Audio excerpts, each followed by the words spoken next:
Hey guys, and welcome to another video. This one is going to be on the Relic and Avatar system. Somehow I avoided ever doing an actual video directly about this thing. I know I did one about the Altar of Blessing, which is what you get it, and I talked about it in there. But this is more important, I feel, talking about it directly. We're going to try to zoom through this thing and get everything done. Okay, first let's talk about how you actually get your Avatar and Relic system.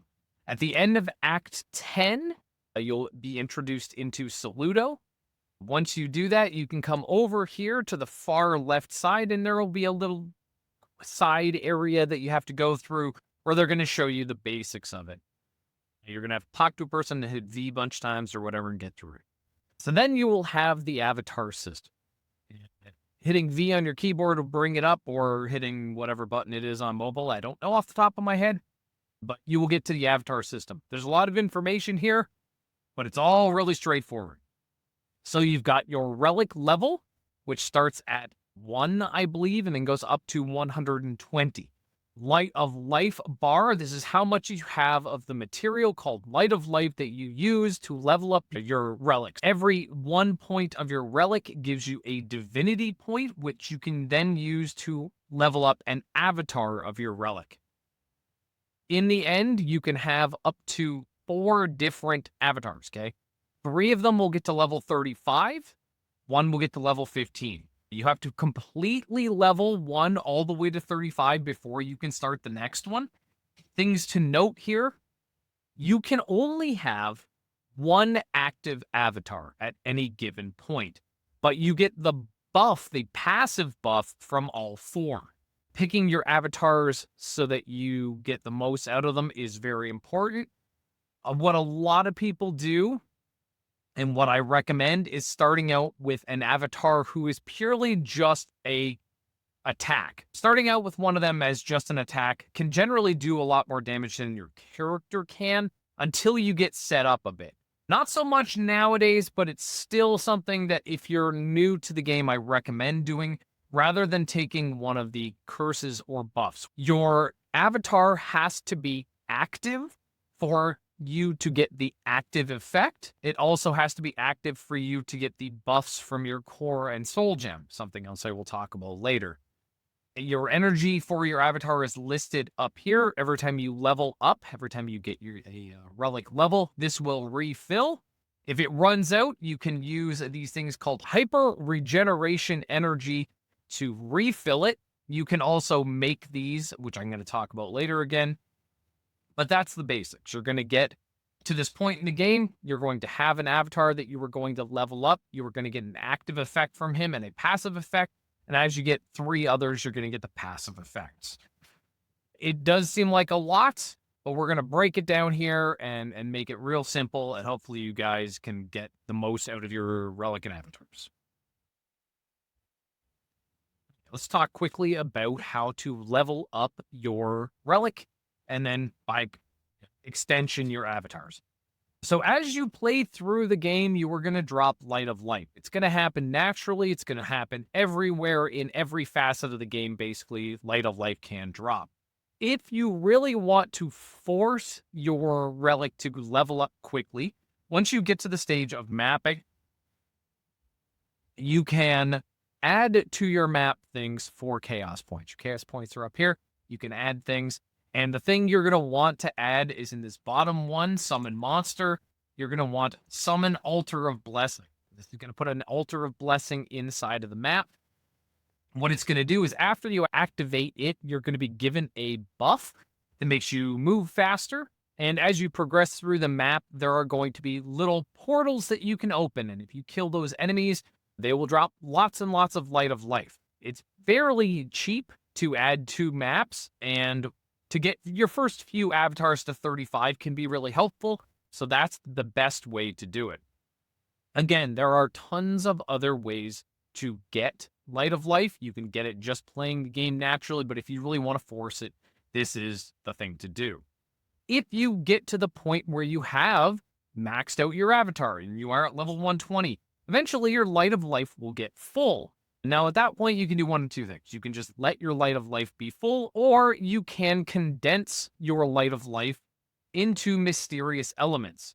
And then you can use those mysterious elements at the alchemy table to create hyper regeneration energy modules so that you don't run out of avatar energy. It's a very simple thing to do. You get some light of life, click the little thing to the side of it, go to create mysterious element and hit condense.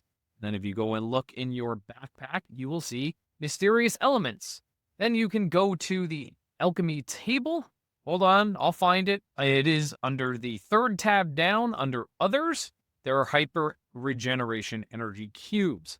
These will let you use your avatar longer so that you don't run out. It's always nice to have a couple of these handy. You don't need a huge amount of them unless you're going to be playing for many hours a day, because your avatar energy goes down very slowly, and it only goes down while you are in maps.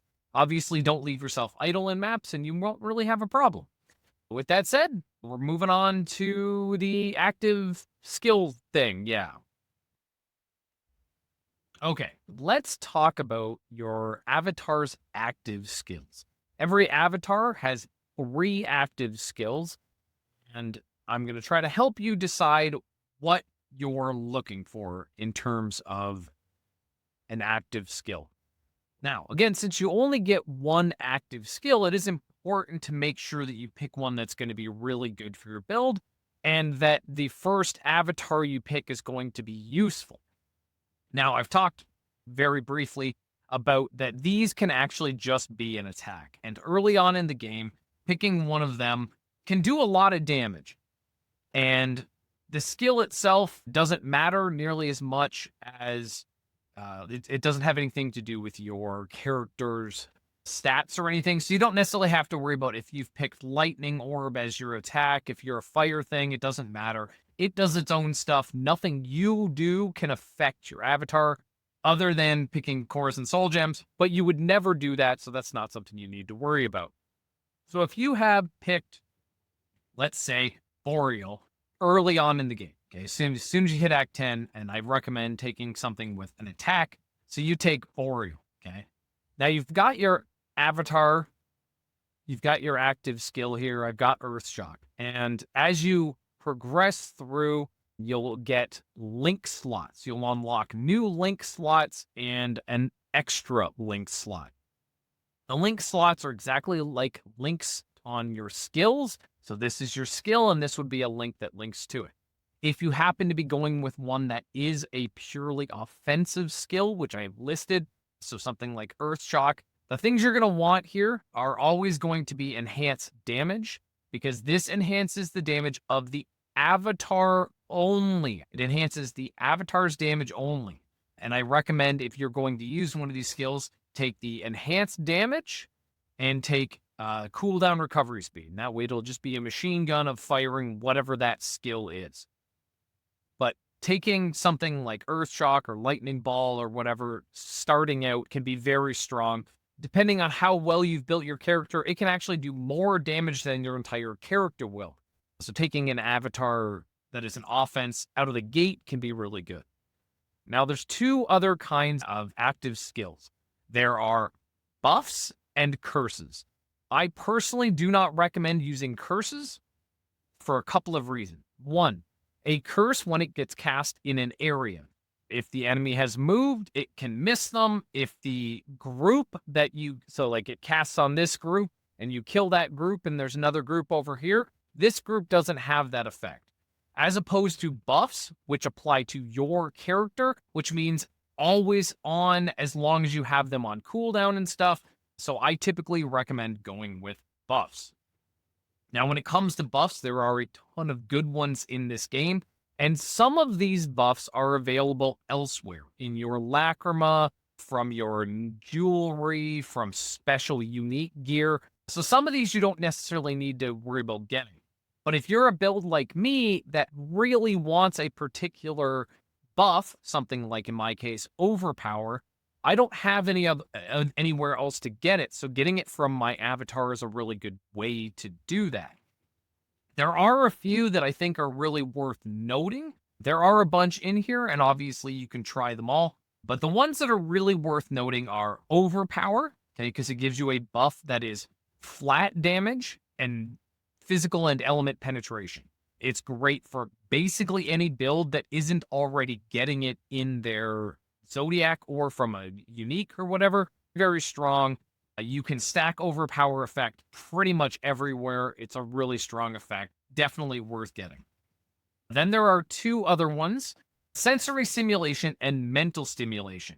One does physical damage amp and the other one does element damage amp, but they make you take extra damage. I think it's 8% when they are buffed up. So if you are someone having any kind of survival issue, don't go with either of these, personally. Now, they do quite a bit of damage. I think they do 16% damage amp, and that's very good. But if you are someone who has any kind of weakness in your character, this will really bring it out. Be careful with that. A few other ones I want to talk about are buffs that are specific to a certain damage type. Pulverize, Hellfire, Fatal Frostbite, Corrosion, and Overcharge. Pulverize gives damage against bleeding enemies. Hellfire gives damage against burning enemies. Fatal Frostbite gives damage against chilled and frozen enemies. Corrosion gives damage against poisoned enemies. And Overcharge gives damage against shocked enemies. They can all be very good over something like Overpower or mental stimulation or sensory stimulation. But if you already have Overpower and want to add something and don't want to worry about the downside, those can be really good to go with. Now, much the offensive avatar thing, the buffs also come with link runes. So as you get them, you're going to want to use those. Typically with something like Overpower or one of the other good buffs, you're going to want cooldown recovery speed. This will mean that you have pretty much 100% uptime with that effect, and obviously that is very good. And then the just effect link rune, which will just power that particular thing up. There are a lot of other ones along here. They all come with 5 different options. Some of them seem like they're really good, and depending on, obviously, your build, these can be different, but typically most players are cooldown recovery speed and buff effect, depending what you're using. So that is the active skills. I know a lot of players that are doing fire use Hellfire. I know I've seen people use this for acceleration because their character feels slow. There's a lot of good options here. Now, the other thing we have to talk about is the passive effects, again, of which you can get 4. And these can be really good at filling in gaps in your build. So let's go take a look. Okay, let's talk about avatar passives. Any given avatar has 5 available passives given to it that are unlocked at level 1, 10, 20, 30, 32, and 34. Each of them also has 3 different levels, and sometimes the thing in the higher levels is different than the thing you initially locked. Now, I've kind of broken it down here into a nice color-coded thing that you can pause the video and take a look at. These gray ones are specific to the avatar, and cannot stress that enough, because they think it's that damage for them, the player. It is specific to the avatar. Unless you're using an avatar who is doing damage, these are useless. The green ones are passives that affect your dodge. In most cases, these are not very good. Even if you are a dodge build, they are not particularly good. The exception to that is the 3 that are in the level 1, because your last avatar can only go to level 15, which means it only has access to the first and second available skill. In most cases, the first and second available skills do not have much going for them, and because they can only go to level 15, they can only unlock the first thing in each of the 3 passive abilities. So there's only a few that are worth even looking at. Typically, hit point or barrier, depending on your build, is one you're going to choose. The resists or armor is one you're going to choose to fill in a gap. And then if you've already got all that taken care of, you can go with shock, venom, or burn dodge chance. Outside of that, the only other one really worth looking at is cast speed and sanctum effect at level 10. But for the most part, these green dodge ones are not worth your time. Again, even if you're a dodge build, these aren't typically worth it because these can give you some really strong things that are hard to get elsewhere, and getting dodge in any kind of amount isn't that hard. So I personally wouldn't go with those. The other one next here is yellow, is the resistance ones. Again, only if it's your fourth avatar, and even then, it's not particularly important. The one exception is the chaos resist. Sometimes I will see people with a 35 using chaos resist because they're just having so much trouble getting chaos resist. It is really strong. It is definitely worth having. So that's something to keep in mind. Minion stuff is light blue. There's minion hit point, minion critical, minion armor, and rune knight hit points. I don't know how effective these are to minion players, but that's something to keep in mind. Sentry, same thing. Sentry armor, sentry critical. I don't necessarily... Oh, and sentry hit point. I don't necessarily know how effective those are, how important those are to sentry players, but there they are. The next one is stats. Now, these are things that affect your stats directly. Some of these aren't necessarily stats, but they're what I've put into the stats. Stats blocks are pretty good overall as passives. Things like dexterity, strength, int, and stats. I'll give you percentage-based increases to those things. So if you have a lot of strength, a percent-based increase is very good. Or if you're having trouble just getting to 300 strength or 500 strength or stat or whatever it is, if you're using a piece of gear like the Comet's Perch and you're having trouble getting to 500 for everything, stats can be really good, int can be really good. Those are important.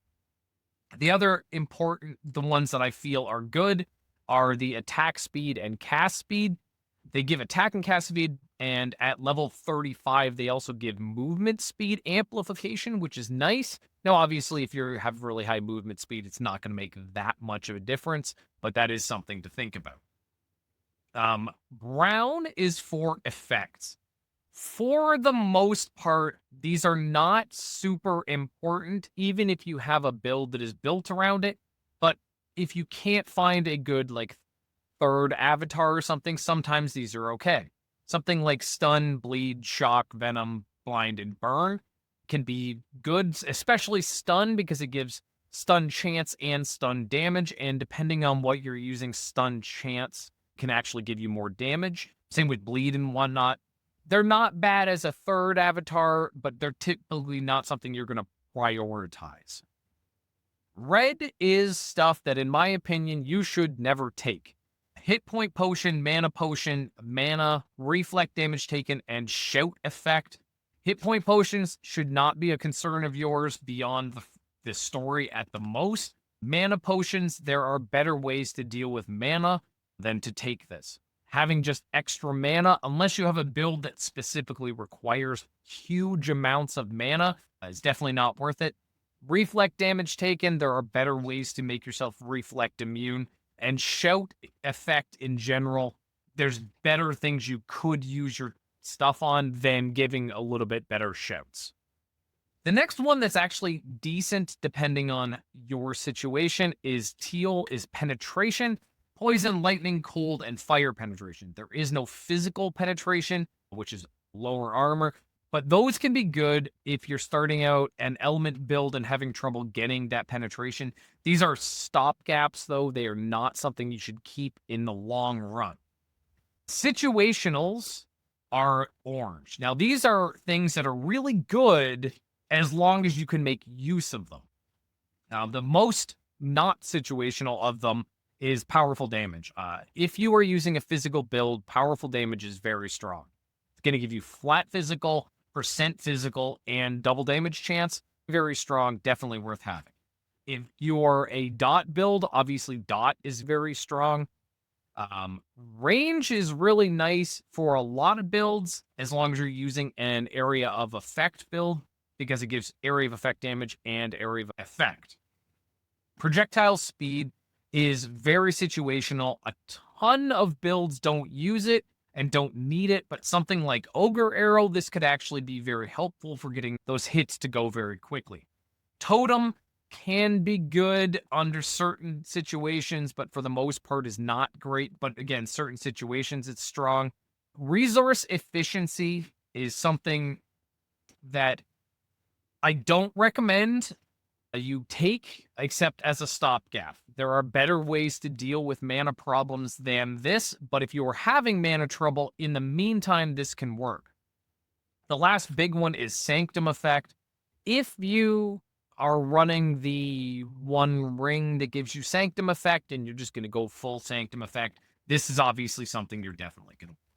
As for movement skill, there are very few situations where I feel like the movement skill is going to be helpful because it makes your cooldown go down and it reduces the cost. Now, if you're going to be doing the Scepter version using Vision Shift and all that, the Vision Shift cost can get very high, and this can be a really great way to keep that mana down. Overheat limit is specific to bow guns, and if you're using the you can't ever overheat, this is completely useless, but if you're not, it can actually be quite nice. Last of the things in here is the just straight pink color, which is energy-based stuff. There's one for earth energy, fire energy, lightning energy, poison, and cold energy. They will give you more energy effect, more energy duration, and a fixed amount so that you can't go below that amount. Okay, so that is it for the passives. I think that's everything I wanted to talk about for those. So let's move on to the next section. Okay, last section of the Relic and Avatars is the Core and Soul Gem. These are two equips that you can get. Currently, you can only acquire them from one source, and that is the black market.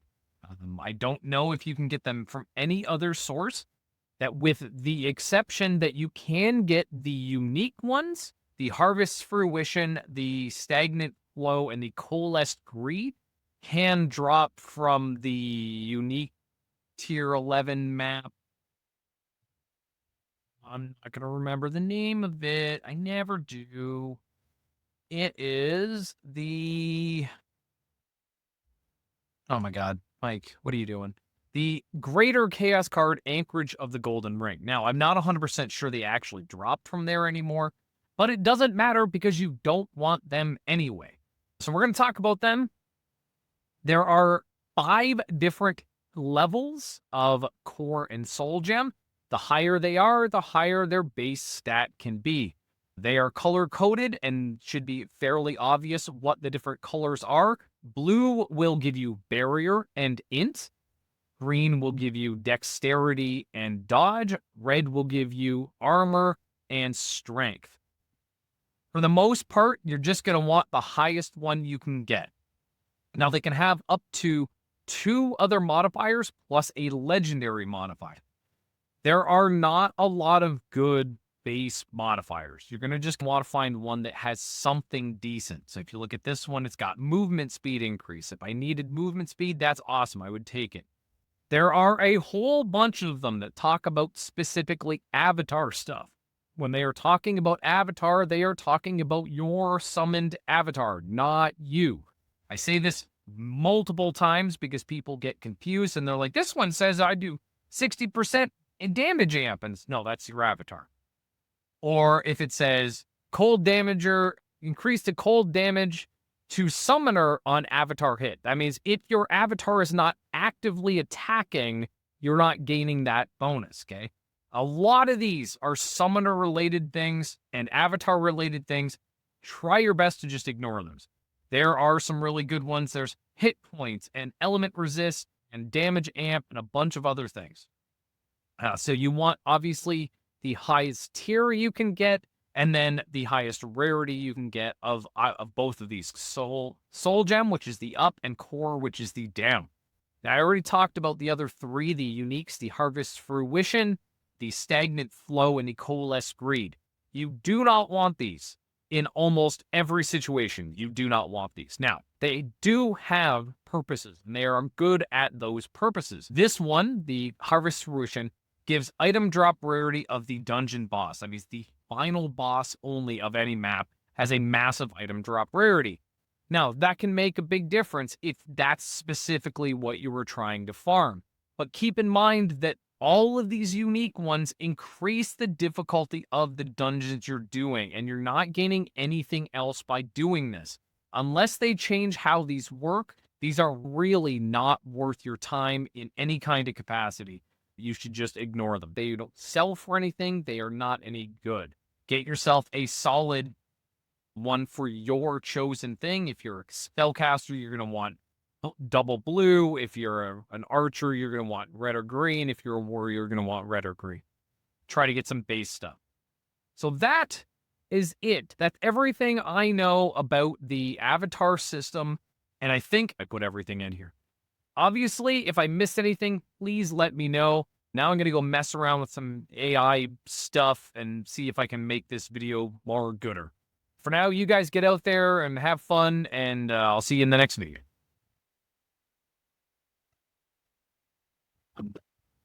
So,